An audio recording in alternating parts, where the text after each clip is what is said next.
Good morning to the Orange and Brown Rundown. This is episode 1. My name is Christian McGon. So honestly, the reason why I'm doing this is with me being a Browns fan, I just wanted to get some things off my chest and, have an outlet for that to happen. So that is why I have created this Orange and Brown Rundown. How long will it last? Not exactly sure. Hopefully we can go for the rest of the season. But to start off, we are going to obviously cover what happened yesterday. And it was just, I don't even know how to describe it, because those are the losses that obviously hurt the most. You lose to the Bengals 17-16. No doubt that the Browns were the better team all around. There's no doubt at all.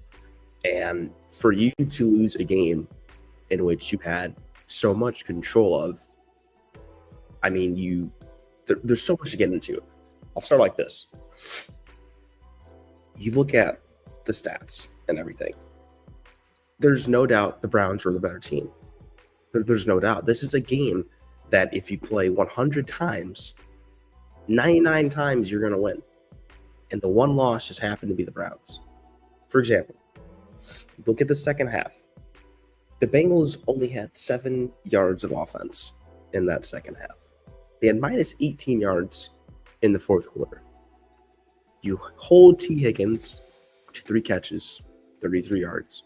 Jamar Chase, 2 catches, 26 yards. Chase Brown, 21 carries, 43 yards, and a touchdown. You look at those stats and you go, oh, certainly the Bengals lost that game, right? Nope. I don't understand how you can do that. Hold those type of players to those stats and have pure dominance, but yet you still lose the game. I don't know. First downs, you double their first downs, 22 to 11. You outgain them by over 270 yards. And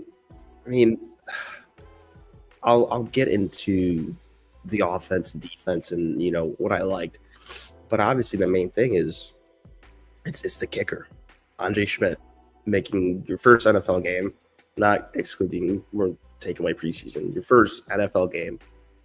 You drill a nice field goal, PAT early on, but man, the PAT that you miss in the second half. I was with my buddies and they go, I hope this doesn't come back to haunt us.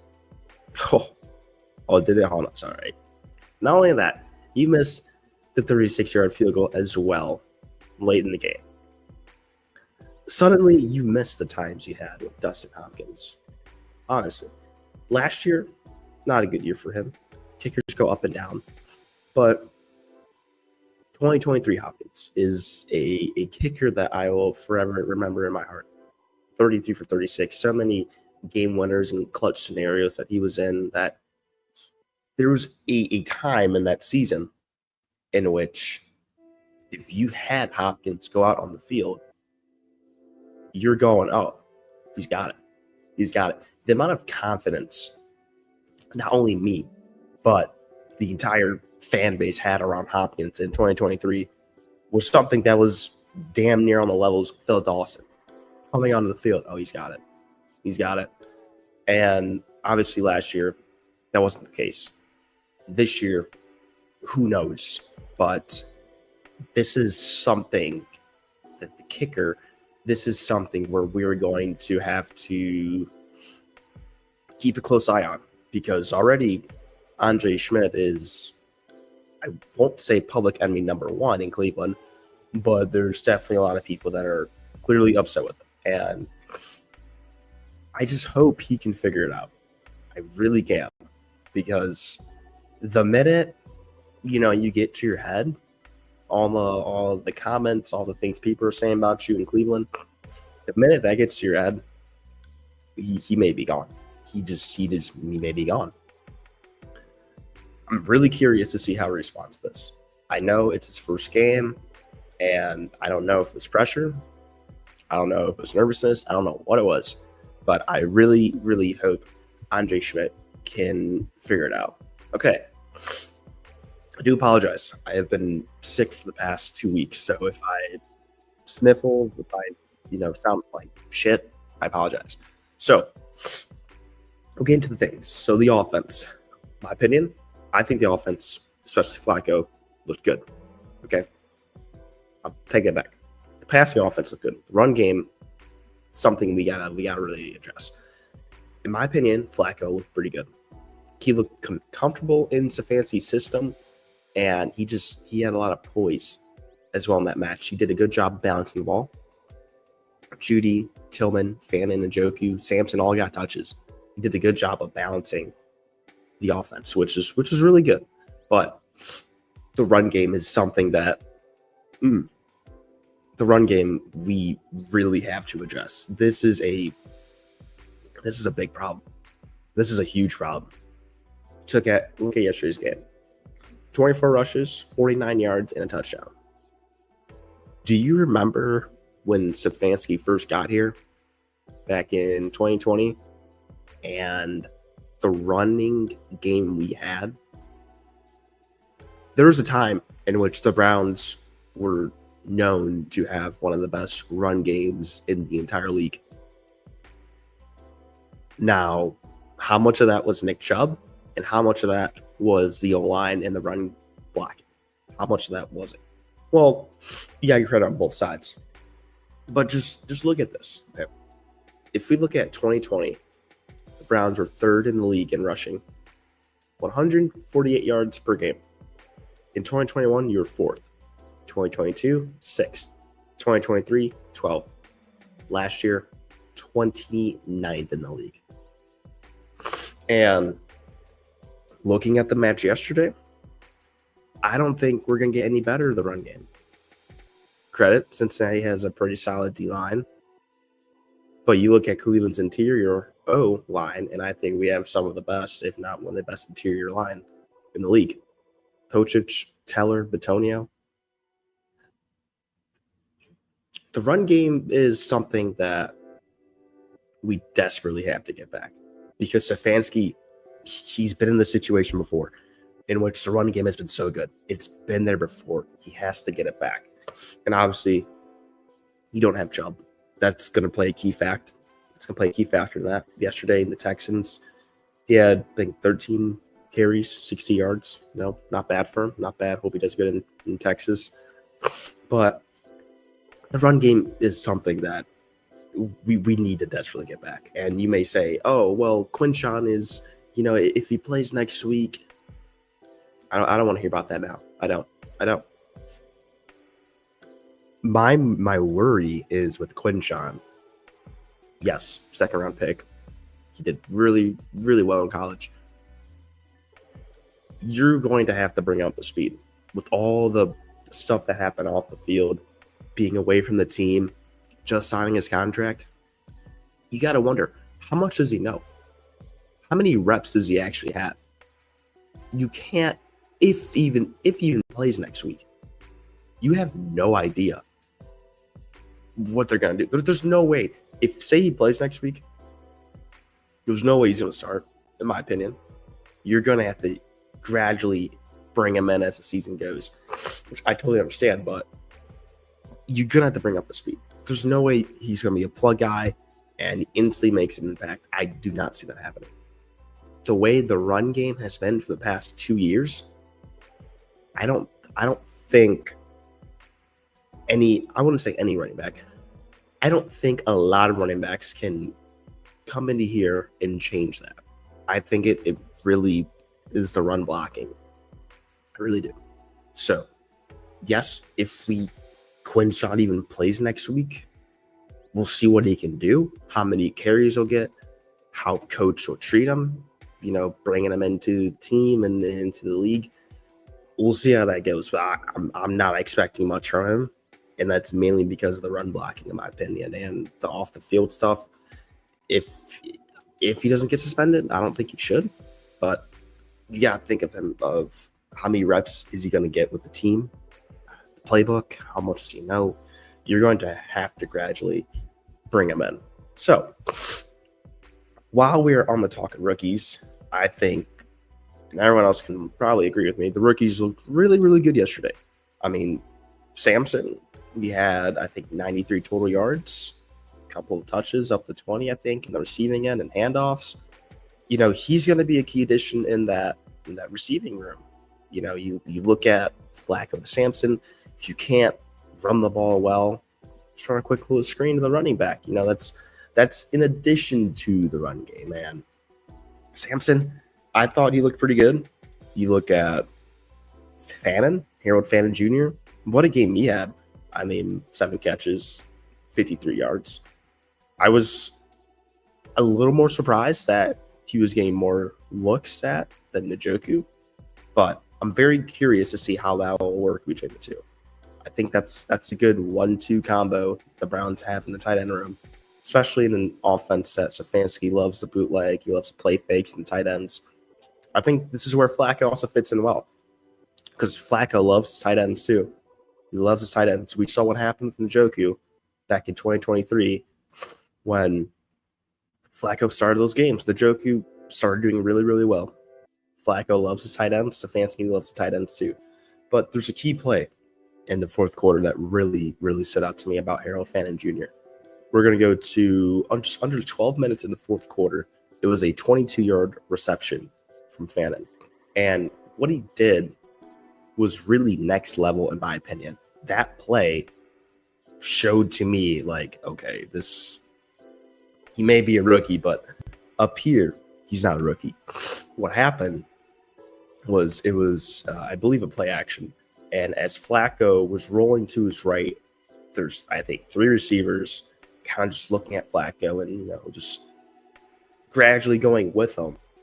And as Fannin, I'm not exactly sure what route he was running, but as he was running towards the sideline, improvised, made a cut, went down the field as Flacco was coming his way. And Flacco, with a nice touch pass, found Fannin for 22 yards. That play right there told me that, hey, this kid, that's a veteran move. To have those instincts, I thought that was awesome to see out of Fannin. And it can only go up from here, in my opinion, with Harold Fannin Jr. Honestly, I'm very, very interested to see how he will play out Njoku. And I think he's going to be a good addition to this offense, especially in a system where Stefanski likes to run 12 personnel. We saw Fannin in the backfield. We saw him line up as a fullback. Saw him in the Wildcat too. Like, there's a lot you can do with them, and I'm excited to see that. Judy and Tillman, they had pretty solid games. Tillman with a touchdown. Judy, a couple of drops, but the 2 Flacco interceptions, I'm not necessarily putting on Flacco, in my opinion. Yeah, could have they been better passes? Yeah, but they also went off the hands of both the receivers and somehow, I shouldn't say somehow, but also remained up in the air for the Bengals defensive backs to intercept them. So I'm not putting that all on Flacco. The ball hit the receivers in the hands, and especially for a guy like Judy, in which you're getting $21 million a year, that's something I think you have to catch. He did make it up a little bit throughout the game, but that fourth and 2 drop really, really hurt us. But with the kicker, who knows what would have happened. So another rookie, we're going to look at the defense. Schwarzenegger led the team in tackles. He had 8 of them, 3 for loss. I thought the defense played phenomenal. Yeah, it is week 1. Yeah, it's Cincinnati Bengals, a team you're very familiar with. But I think they looked really good. If you take away that first drive, which I'm not even worried about, it's all orchestrated. Zach Taylor had about a couple weeks to prepare for this game. First drive is always going to be orchestrated. Not worried about that. But, just throughout the game, they looked really, really well. We talked about it, holding the Bengals to only, 121 total yards? 141 maybe, minus 18 in the fourth quarter. The defense looked really good. Devin Bush, free agent signing, 1 year, $3 million contract. He had 7 tackles. Myles Garrett, handful of sacks as well. Listen, I was at the game yesterday, and when Isaiah McGuire had a sack in the fourth quarter, right in front of the dog pound, was one of the loudest times that I've heard that stadium. It was rocking, honestly. The only other time in which the stadium, in my opinion, was louder was the 2023 season opener against the Bengals, and Myles Garrett had a sack. He sacked Burrow on 4th down. That was probably the loudest I've heard that stadium. Yesterday, probably second loudest. Myles Garrett is the best defensive player in the NFL. Can't tell me wrong. He is the guy that will make key plays in key moments, and those back-to-back sacks to start the drive in the fourth quarter. It's awesome. It was awesome. So, defense played really well, in my opinion. The offense looked good. Gotta fix the run game. That is something that you're going to have to do, especially when you play Baltimore next week. Question: who in the hell allowed for the Browns to play Bengals, the Ravens, the Packers, and the Lions to start the season? Who? That should be illegal. Why do we have such a hard slate? Why do we play those teams to start the season off? I don't want to get ahead of myself. We might start 0-6. The Browns may start 0-6. I mean, did you see Baltimore play yesterday? After that game, I thought to myself, maybe our loss isn't that bad. We weren't up by 15 at Buffalo. Maybe our loss wasn't that bad, okay? But man, the start of the schedule, it is brutal. It is a gauntlet. It is brutal. Baltimore. If you take away the last 10 minutes of the game, they look so good. They looked really, really good. I mean, 432 yards of offense. Derrick Henry, absolute masterclass, 2 touchdowns. Lamar Jackson did his thing again. Zay Flowers had himself a great game. Oh my God, this Browns defense might have their hands full next week. I don't know what to expect. But you say, the Ravens allowed 500 yards of offense. We don't have a Josh Allen at quarterback. That's the thing. We don't have a Josh Allen. We don't have a James Cook. Okay, the talent disparity it's quite off the charts. But I'm not expecting much next week, honestly.